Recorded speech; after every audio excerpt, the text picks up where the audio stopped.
untuk saudara-saudara sekalian. Dalam suasana Natal ini, saya ingin menyampaikan sebuah pujian, kiranya menjadi berkat bagi saudara-saudara sekalian dan untuk kemuliaan bagi nama Tuhan.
Salam saudara pemirsa, sampai jumpa kembali dengan kami dalam program Berita Pengharapan.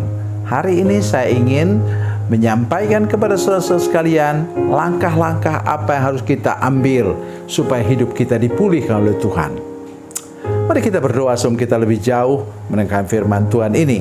Bapa, dalam nama Yesus, terima kasih untuk firman Tuhan yang sebentar akan kami dengar. Beri kami anugerah-Mu untuk dapat mengerti dengan baik, dan beri kami anugerah-Mu supaya kami dapat melakukan firman Tuhan yang kami dengar ini, supaya langkah-langkah hidup kami selalu menuju kepada pemulihan daripada Tuhan. Dalam nama Yesus, haleluya, amin. Saudara pemirsa, mari kita membaca Alkitab kita dari Perjanjian Baru, Injil Lukas pasal 15, Lukas pasal 15 ayat 17 sampai 18. Lukas pasal 15 ayat 17 dan 18. Demikian bunyi firman Tuhan. Lalu ia menyadari keadaannya, katanya, betapa banyaknya orang upahan Bapakku yang berlimpah-limpah makanannya, tetapi aku di sini mati kelaparan. Aku akan bangkit dan pergi kepada Bapakku dan berkata kepadanya, Bapa, aku telah berdosa terhadap surga dan terhadap Bapa. Amin. Saudara pemirsa, saya mengajak kita semua, terutama hamba-hamba Tuhan, jangan pernah meremehkan cara orang bertobat. Ya. Aduh, payahlah itu. Kalau ndak dia putus cinta, dia ndak bertobat. Oh, tolong saudara sekalian, Tuhan bisa pakai bahwa putus cinta itu membuat matanya terbuka dan kemudian dia sadar. Ya, Tuhan punya 1001 macam cara untuk menolong kita. Ada orang yang sakit, sakit sudah dibawa berobat kemana-mana, tidak sembuh-sembuh. Ya. Tetapi kemudian ketika dia datang ke gereja, satu gereja, ketemu dengan seorang hamba Tuhan di sana, kemudian didoakan dia sembuh, ya, dia terima Yesus. Tadinya dia belum mengenal Tuhan Yesus. Jadi cara Tuhan untuk setiap orang itu berbeda-beda. Jadi karena itu kita harus menghormati cara orang itu. Kadang-kadang telinga saya sakit, saudara sekalian, mendengar orang bersaksi. Beginilah saya dianiaya oleh suami saya, seperti begini-begini. Tapi saya tidak boleh meremehkan. Oleh cara itu kemudian dia bertobat, diselamatkan oleh Tuhan, dan kemudian apa yang terjadi? Lama-lama kemudian suaminya tadi yang menganiaya dia kemudian bertobat, dan juga mereka berdua bersama-sama menjadi orang yang percaya kepada Yesus. Mari kita lihat firman Tuhan tadi, katanya. Dia di sini apa? Lalu ia menyadari keadaannya, katanya, ini urusan perut, saudara-saudara sekalian. Kita bisa mengatakan dia, payahlah, dangkallah pertobatannya itu hanya urusan perut. Jangan, saudara sekalian. Tuhan menggunakan cara ini, dia terpuruk habis sampai bekerja di kandang babi. Untuk orang Israel itu haram, saudara sekalian, pekerjaan seperti itu. Tetapi dia mau minta kepada babi pun babinya marah, tidak mau berbagi dengan dia. Memang kalau saudara sekalian, saya berkali-kali lihat orang kumpulkan waktu saya masih di Pontianak, kumpulkan kangkung, kumpulkan itu talas atau keladi, itu kumpulkan kemudian dicincang-cincang, campur dengan dengan itu umbut pisang, itu bagian tengah pisangnya masih muda itu, campur kemudian dimasak, direbus, campur dengan ubi kayu, kemudian untuk makanan babi.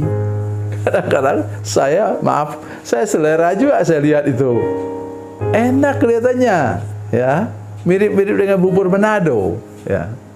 Jadi orang ini, anak yang hilang ini seperti itu, saudara sekalian, ya. Dia lihat, dia udah kelaparan kan, dia lihat, wah enak sekali, babinya lahap makan, tapi babinya malah marah kepada dia, ya.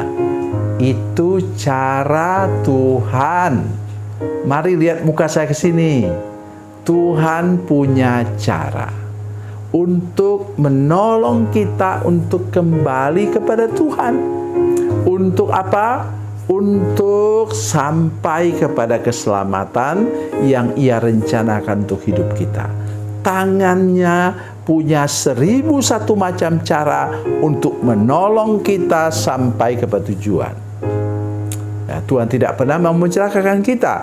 Dia punya kerinduan satu saja, ya, yaitu ada cara, ada waktu yang tepat di mana engkau bertobat sungguh-sungguh dan kembali kepada Tuhan.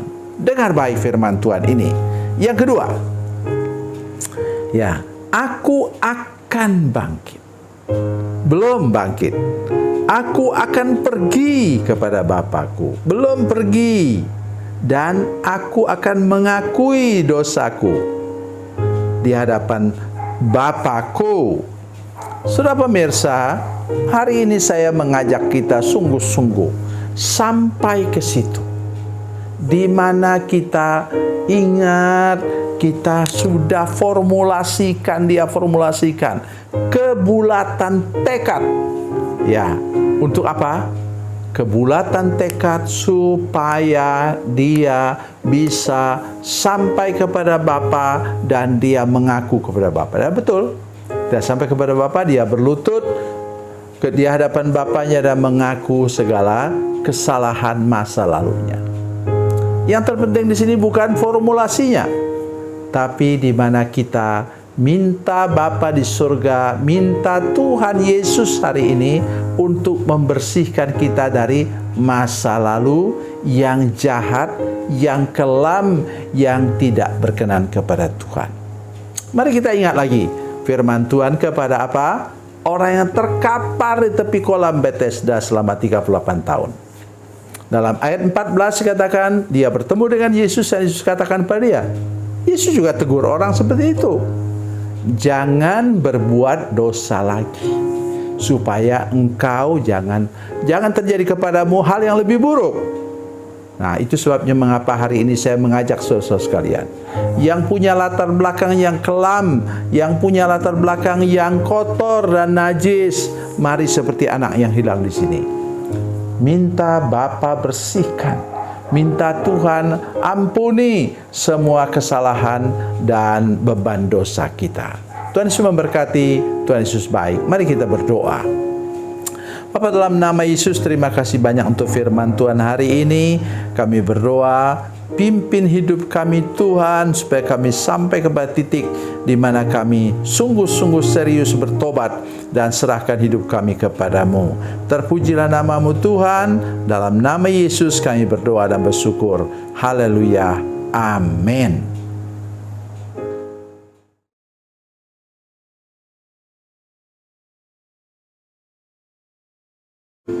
Salam saudara pemirsa, mengakhiri program ini saya mohon kepada saudara-saudara pemirsa sekalian untuk bila saudara menyaksikan program ini melalui channel YouTube, maka tekan subscribe dan bunyikan lonceng. Dan bila saudara menyaksikan program ini melalui channel Facebook, tolong saudara-saudara sekalian tekan like dan juga komen. Dan demikian pula bila sudah menyaksikan program Makanan Bergizi hari ini yang tertulis, maka tekan yang sama juga, tekan like dan tekan komen. Dan tolong saudara-saudara sekalian untuk membagikan program ini, share program ini di channel saudara-saudara sekalian, supaya lebih banyak lagi orang diberkati melalui program ini. Tuhan Yesus memberkati, Tuhan Yesus baik.